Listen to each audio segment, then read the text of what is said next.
Hello, my loves. Mrs. Egan. Some of you know me as Yaya because I started doing these readings to my grandchildren. And I ran into Mrs. Andrews, and then the Ferroli family came down the street, and we thought, well, let's give it a try. Let's see if we can send it out to all you kids at Bernazani who are at home, trying to stay busy, and trying to stay on top of all your schoolwork. But really, the most of all, Mrs. Egan misses you so much, you have no idea. So that's why I've been doing this for the grandchildren. Hi, my little ones. How are you all? So I decided to read you one of my favorite stories. The last video I did was Velveteen Rabbit. It was kind of long. Mrs. Andrews said it was good, so I'm hoping it's going to be okay. But I started by reading off of a list that my Altrusin friends and I came up with. I think I mentioned it in that video. We came up with a list that we thought would be books that all children should have read or have read to them. And this isn't one of those books. So I'm going to read you Miss Fannie's Hat. This is Miss Fannie's Hat. Anybody remember this? I know I've read this before. This is a favorite This is a favorite book that I love to read around Easter. Now, right now is Easter on Sunday, and it's also Passover. So for people in the world, the whole world, who believe that the Bible are stories and lessons they should follow, this is a big time right now for them celebrating those two things. I also have books on Passover I'll show you at the end. But first of all, I want to make sure that everybody knows that we're doing this just for educational purposes and that we really, really appreciate books from all of these authors, illustrators, and publishers. And I want to make sure that I'll say each one of them as we go along. And we're going to clap for them at the end, okay? Don't let me forget. So this book is called Miss Fannie's Hat. And it's written by a lady named Jan Karon. She spells her name kind of differently. Karon. She writes for grown-ups. I actually have a whole bunch of her books. It's called the Mitford series. Love the stories. But this is one of the few books that she's written for children. And it was illustrated by Tony Goff. Sorry, it looked like a J. Tony Goff. Goffe. Now, you know that Mrs. Egan never reads a book without checking if something's different, right? So it's a hardback, right? We know it's a hardback because we can knock to go in, right? That's the difference. Let's see. Here's our cover. Ah! It's the same cover. Okay. Oh, look at that beautiful wallpaper. It has hats, it has baby dolls, and it has flowers. Let's see if it's the same on the back. Yep, same on the back. Oh, if you buy the book, it came with stickers. I think my daughter took them all out and used them. All right, let's see where we go with this. Miss Fannie's Hat. Written by Jan Karon and illustrated by Tony Goff. Augsburg, Minneapolis is where it was printed. It is dedicated to my mother, Miss Wanda, and in grateful memory of my grandmother, Miss Fannie. Maybe it's a true story. Ooh, we'll have to go look that up. Miss Fannie has lots of hats, and each one is her favorite. Look at this. See all those hats? Those are hat boxes, and that's a hat stand. So it's got little legs, and there's a top to it that's kind of like a head, usually made out of styrofoam or something like that. And that's where she keeps it so they don't get crushed. They're very different from baseball hats that you can just stack on a shelf or something like that. These are fancy hats, you'll find out. So do we think that's Miss Fannie? I think that's Miss Fannie. With a couple of kitty cats, right? Oh, and there's the doll. When she wears her red felt with the big feather, she looks in the mirror and says, I just love this hat. And her friends at church say, Miss Fannie, we just love that hat. When she wears her green velour with the fancy pin, she says, "I sure do love this hat." And her Sunday school teacher says, "Miss Fannie, I sure do love that hat." But when she wears her famous pink straw with silk roses, she always says, "I really love this hat." And everyone else really loves it too. See the fancy? Do you remember seeing that hat? I'm pretty sure that's the hat that's in this picture on the wallpaper. Is it on the cover? Yep, there it is on the cover again. I think we're gonna find out about some of those other hats. Miss Fannie is 99 years old. Oh my gosh, that's pretty old. And she's very small. In fact, she's grown to be about the same size she was as a little girl. Miss Fannie and her daughter, Miss Wanda, that must be Miss Wanda, they live together. Miss Wanda makes breakfast every morning. "Don't make me much breakfast," says Miss Fannie, sitting on her sofa in her bathrobe, reading the newspaper.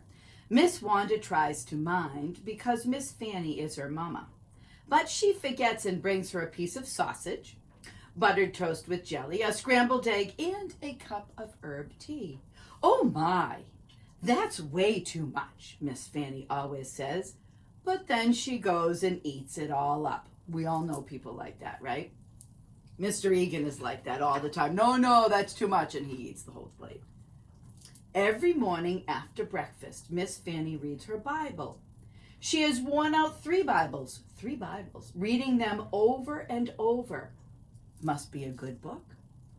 Her very favorite verse is, "With God, all things are possible." Every Saturday, Miss Wanda washes Miss Fannie's hair. Miss Fannie takes off her robe and stands around in her slip, looking very tiny. Then she gets on a stool and she sticks her head in the sink. Have you guys, anybody ever washed their hair like that at the sink? I have. And I know my kids have too, especially with a sprayer. Sprayer works real well. But look, she's so short, she needs to step up on the stool. Miss Wanda runs the warm water and puts the shampoo on her mama's head and scrubs until it lathers up. Then she scrubs some more. "Ooh, that feels very good," says Miss Fannie.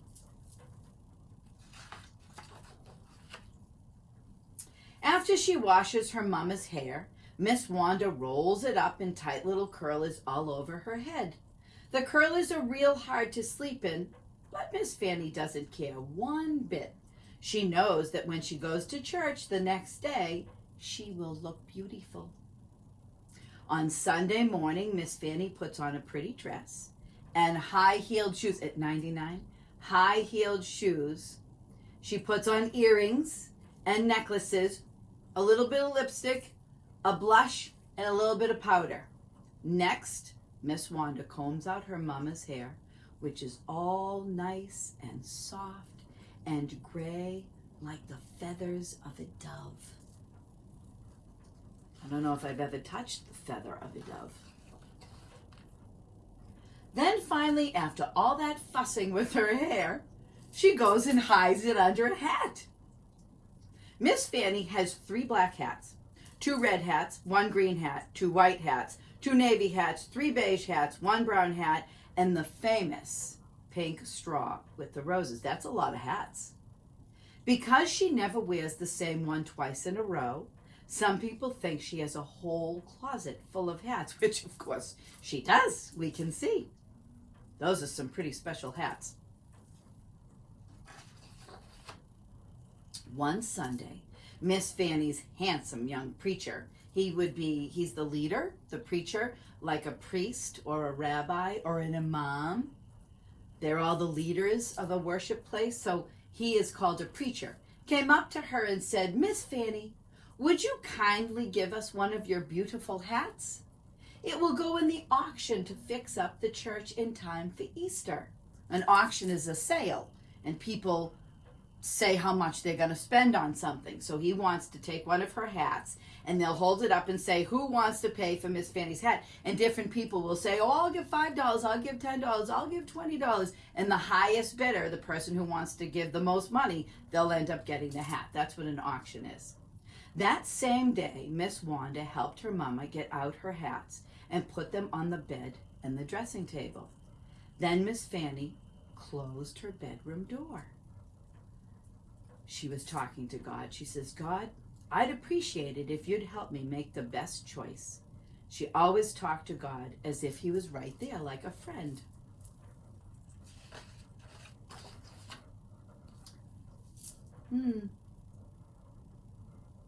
Now you see there's no text. There's nothing for Mrs. Egan to read. This is a look page. I wonder what she's thinking. If you want to, you can pause the video and count the hats. Because I didn't count them as we were going. I was just telling you how many. They 2 of these and 4 of these and 1 of these. But look at all of those hats. See if you can pick your favorite one. Geez, I don't know if I could pick a favorite one. There's so many good ones. Oh, I think I like that one that the cat has on. Miss Fannie walked around the room and looked at each one of her hats. The green velour with the fancy pin was very, very old and still very beautiful. During the terrible flood of 1916, she had crossed the swollen river on a ferry to visit her mother and father. As she stood on the rail holding onto her beautiful hat, a house had floated by almost close enough to touch. A house in the water, that's because of the flood. And over there was the wide-brimmed felt with the gleaming black feather. Ha! That feather had come from the tail of a hawk that was trying to kill her hen and biddies. The little babies are called biddies. She had grabbed the hawk around the neck, and before you could say doodly squat, that hawk would never bother her chickens again. Oh dear. So she took one of the feathers and she stuck it in her hat. You know, there's a saying that says that's a feather in my hat. Wonder if it's kind of like that. Then Miss Fannie picked up the hat made of soft brown velvet and stroked it. It had always reminded her of Flower, her grandmother's cow. Funny name for a cow, Flower. When Miss Fannie was just 7 years old, she had started milking the brown, velvety, soft Flower. Each evening, she carried the milk to the spring in a bucket and set it in the icy water to keep it cool. Later, her mama would pour the milk into a churn. Do you know what that is? It's a tall wooden thing with a stick sticking out of it. And Miss Fannie would churn it into butter, just like you can buy in the store, only better. She realized that each one of her hats was like a friend, and each one brought back a special memory. Finally, Miss Fannie came to her most favorite hat of all, the pink straw with the silk roses. She had worn it every Easter Sunday for 35 years. That's a long time. And it always made her feel brand new, like Easter itself.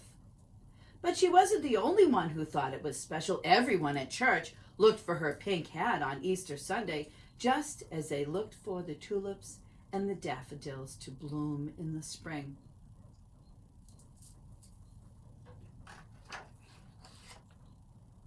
Miss Fannie took the pink straw out of its round box and put it on, even though she was wearing her oldest house dress with the torn pocket. She looked in the mirror and she sighed. In her heart, she did not want to give her hat away, not at all. She took a deep breath and she repeated her favorite Bible verse. It made her feel better. As she placed the hat back in its round box, she said, "You know, this hat really could raise a lot of money." As she put the lid on the box, she said, "Maybe it could help fix our old pipe organ." As she tied the string around the lid, she said, "Why, it could probably mend the crack in the church bell or put on a whole new roof." Suddenly she discovered that she was very, very excited. Look at the two cats. Oh, there's a third cat right there. They're wearing her hats, silly cats. At the church auction, the handsome young preacher held up the pink hat with roses and looked around and said, "What am I bid for Miss Fannie's famous hat?" So he's saying, what will you pay? How much money will you give us so we can help fix up the building? How much will you give us for this hat? And then you go home with the hat and you give us the proceeds, the money, and we'll put it into taking care of the church. The bidding took off lickety-split. At last, here was something more exciting to bid on than a set of kitchen canisters or an umbrella stand. So obviously other people in the church, they donated things also, and people could bid. Mrs. Egan's been to an auction. I bought a whole tea set that way. Bang went the gavel. That's the thing he's holding. Bang, it's a wooden thing. Sold to the lady in the front row. This lady right here, see she's holding a piece of paper? That's her number. And they will know her, and her number will get recorded for buying the hat. The lady in the front row gave the preacher a check and seemed very, very pleased with herself. "That's a lot of money," exclaimed Miss Wanda, who was impressed. Miss Fannie clapped her hands. It was enough to really get things fixed around here. She knew that she would not miss her favorite hat one bit. But she did wonder which hat she would wear on Easter morning. What's she wearing right now? She's wearing a green hat, right? She has a green jacket, and she even has green gloves, just like we're wearing now. Miss Fannie's wearing gloves. All right, let's see what happens. The lady does look happy. It will look nice on her. She's got a nice pink outfit, and her blonde hair will match the yellow ribbon. On Easter Sunday, Miss Fannie got up very early. She sat on the side of her bed and took the curlers out of her hair. Although she thought and thought, she didn't have the slightest idea which hat she would wear. She's got enough in that closet to pick from, but her red felt with the big feather, that was too hot. Her green velour with the fancy pin, that was too wintry. And there was no use even thinking about the pink straw, which of course would have been just right. When it was time to leave for church, Miss Fannie looked beautiful. She was wearing her best dress, which was the color of pale green apples. She was also wearing her best jewelry, her best gloves, and a white corsage. She's wearing a white flower. That's a corsage. "It's time to go," said Miss Fannie, picking up her cane and taking Miss Wanda's arm. Miss Wanda could not believe her eyes. What's missing? Her hat. She has no hat. Her mama was going out the door without wearing any hat at all. Oh my. When they arrived at church, Miss Fannie couldn't believe her eyes. On either side of the freshly painted church building, someone had planted beds, lots and lots, of glorious pink roses. Pink roses were also planted along the walkway, under the stained glass window, and in front of the old fence by the street. "Oh, Mama," said Miss Wanda, "it looks just like your pink hat." Why? Because on the pink hat were all the beautiful silk roses, right? And somebody planted the roses all around the church building.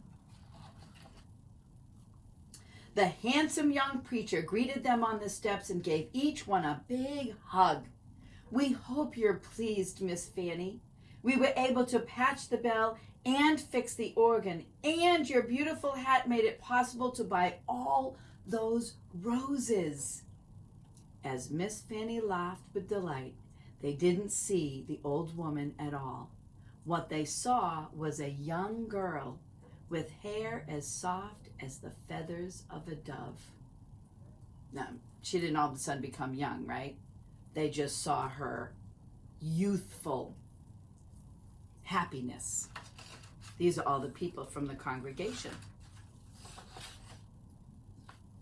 Now, when people pass the little white church, they think they're seeing a garden of dazzling pink roses.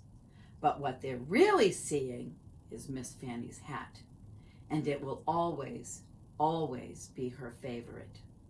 Now, what I want you to do when we're all done is I want you to go and see if you can find out all the different words for houses of worship, because although that's a church, there are lots of different buildings and places where people do worship however they want to.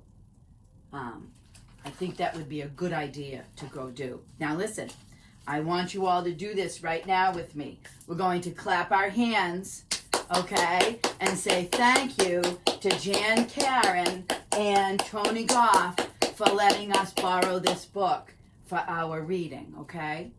All right. The other thing that I really want you to do is I want you to go find your grown-up who's in the house with you, and I want you to give them a big hug just like the preacher gave Miss Fannie.